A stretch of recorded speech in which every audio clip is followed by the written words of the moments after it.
Xin niệm xúc dòng bạn một mấy năm tôi ta bạn xong mọi án sẵn khai mê riêng sắp đã đi muối dòng bí bloom tại sự làm bí ca điệp trong nâng cả một cạnh tệ bạn chắc bloom tại sự làm bí nông người đến miền của mùa dòng nói người tìm muối dòng bí cô cá để cả một cạnh sầm lúa tam từ đây bloom nâng tí bí của phê sầm lúa tam cũng là bloom nâng tí bấy ca ăn vọt cả một cạnh sầm lúa tam cũng là bloom tí bốn quân sầm bát nâng cũng bị bạn này ca đây ở sầm lúa tầm rộng bận tí pram quân sầm bát nâng cũng bị bạn này ca một cạnh sầm lúa tầm rộng bạn tí phần muối cá điệp cho một cá một cá té stop đà bạn chẳng từ đó những bài tí muối giờ pi cô cá đi ca một cạnh sầm lúa tam từ đây bloom bạn chẳng sầm lúa sao tay dương pra tay dương pra bloom sầm lúa này vậy bạn chẳng chỉ cá trong bạch dương pra đầm bấy giúp trong cầm chi thực xa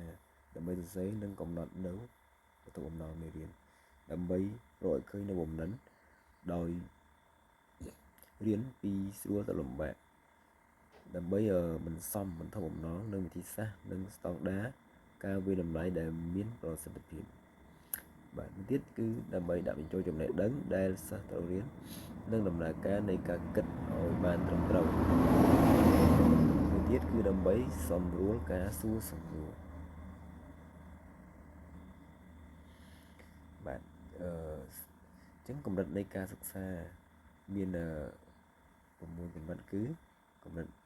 tí muối ca trong cháo cùng là tí tí ca dối cùng là tí bấy ca nồng quát nên cùng là tí bốn ca bên phía cùng là tí pram ca về đầm lại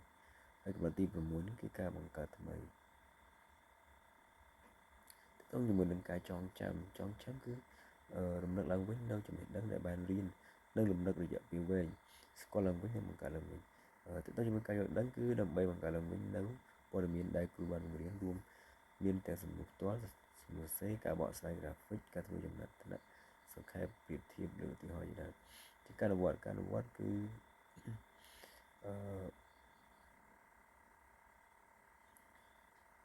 bạn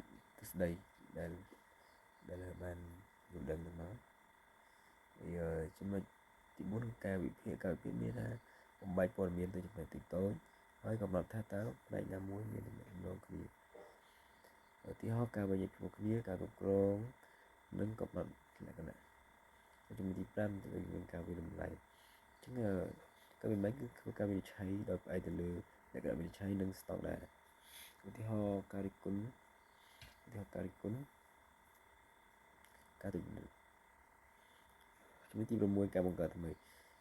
tiếp xong trên dây kia đầm bay bằng cả chia sampon một phiền một nghe tiền vì có cung xem thấy láng ôi miền phiền gì kia thì hai cả một cả thằng mày được trong ôi có ở trên gì được bên thằng mày chúng mình đi chúng mình giờ tí phí giờ phí của phiên sầm mùa giống phiên sầm mùa tám mình luôn luôn sầm mùa cứ miễn phí đừng luôn tiếng ngôi cứ đừng luôn bát hay nông phí đừng luôn bật chúng tôi luôn bật đừng bật chứ sầm mùa đây tương lai đây là tương lai nó viên tàu ban tàu là ôi rồi chỉ sai hay tàu đầm đâu ôi nè slide tha rồi thaជ្រើសរើសឬក៏ពូកោឬក៏ពេញឬក៏ភ្ជាប់ចំណុចទាំងនោះសំណួរបិទអាចជាសំណួរដូចយើងរើសសំណួរអស់ឬត្រូវសំណួរពូកោនិងសំណួរបំពេញចំណុចដែរបាទសំណួរបើកគឺសំណួរដែលเราឲ្យអ្នកឆ្លើយចម្លើយទាំងស្រុងមិនថាតាមរយៈការនិយាយដោយផ្ទាល់មាត់ឬការផ្សេងឡើយបាទជំនួយដល់ចំណុចទី3ចំណុចទី3យកពីការអនុវត្តកម្មការសំណួរតាមរយៈកម្រិតលូបាទអញ្ចឹងកម្រិតចំណេះដឹងកម្រិតវិធីគឺទីធ្វើការចងចាំកិរិយាសព្ទសម្គាល់គឺមើលស្ដាប់កត់ត្រាសូត្រទន្ទិញរំលឹកអានឡើងវិញចង្អុលប្រាប់រៀបរាប់ពណ៌នាគឺក៏ហៅឈ្មោះកម្រិតទីធ្វើការយល់ដឹងសូបកស្រាយបង្ហាញ យល់ពីភាសាការអនុវត្តស្វ័យកណនីជ្រើសរើសវិសោធន៍អត់ស្មើកំណត់ពន្លាតបង្ហាញអនុវត្តសងដៅរកប្រើប្រាស់បញ្ជាក់ការវិភាគការប្រៀបធៀបនឹងវែកញែកពីលម្អិតដែលរៀបលំដាប់ឲ្យកាន់ច្បាស់បាទការមានតម្លៃគឺផ្ដល់យោបល់សម្រាប់ចិនរិះគន់ដាក់បន្ទុកសង្ខេបត្រឹមថ្លែងទាញសេចក្តីសន្និដ្ឋានកម្មការថ្មីរចនារៀបចំគម្រោងរៀបរាប់ផ្សេងទៀតផ្សំចូលគ្នា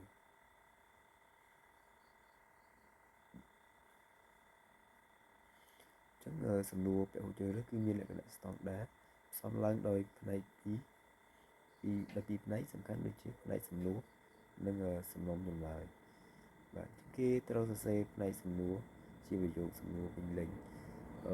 សំណុំចម្លើយត្រូវចម្លើយ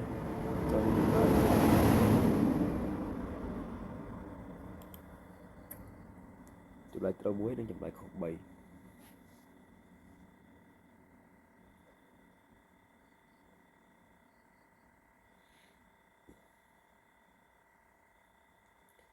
ាទជំរាបចំណុចទី4ទាក់ទងជាមួយនឹងគុណសម្បត្តិនិងគុណវិបត្តិនៃការបង្កើតសំណួរទម្រង់ប័ណ្ណ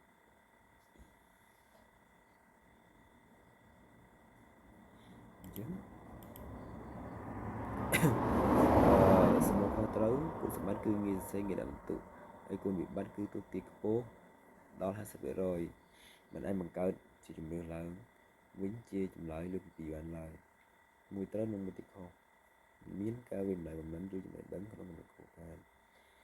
បាទសំណួរពូកមានសារៈប្រយោជន៍សម្រាប់ធ្វើតេស្តអំពីទំនាក់ទំនង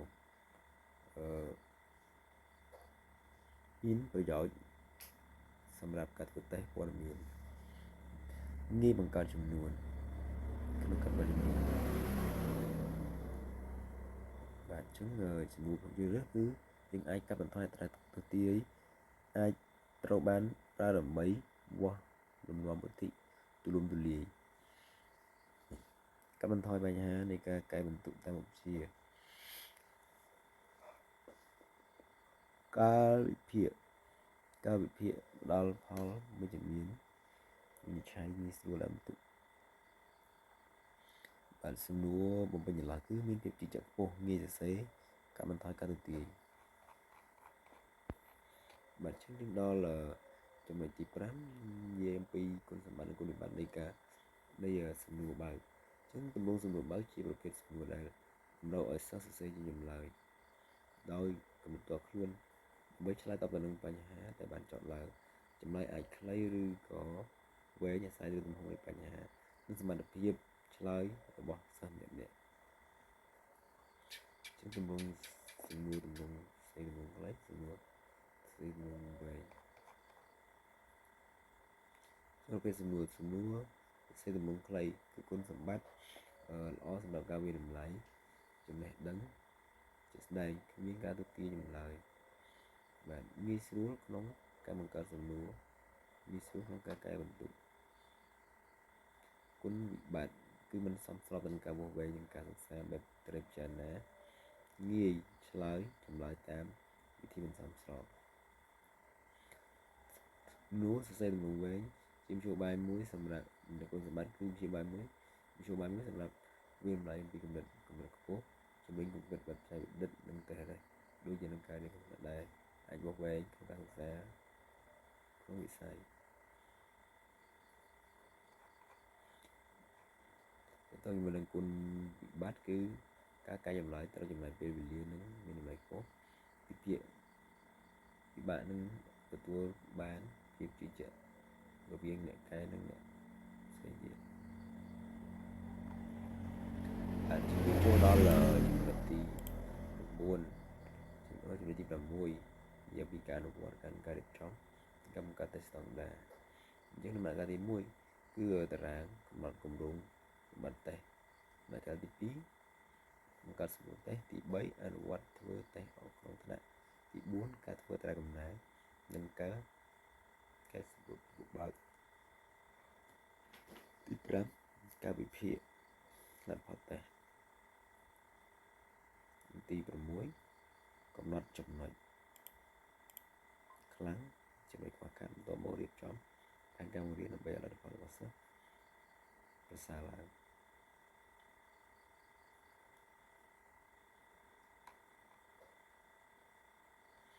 បាទជាចំណុចសំខាន់នៃការប្រើប្រាស់គម្រោងវិបត្តិតេស្តអញ្ចឹងទី1គឺមុខវិជ្ជារងឬខ្លឹមសាររងទី2ចម្ពោះមេរៀនទី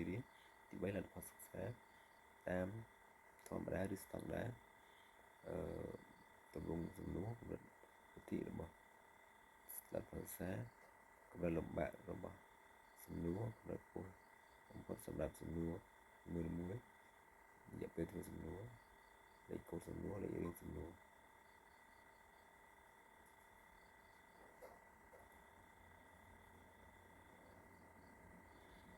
បាទការសង្កេតរបស់ខ្ញុំសូមចប់តែប៉ុណ្ណឹង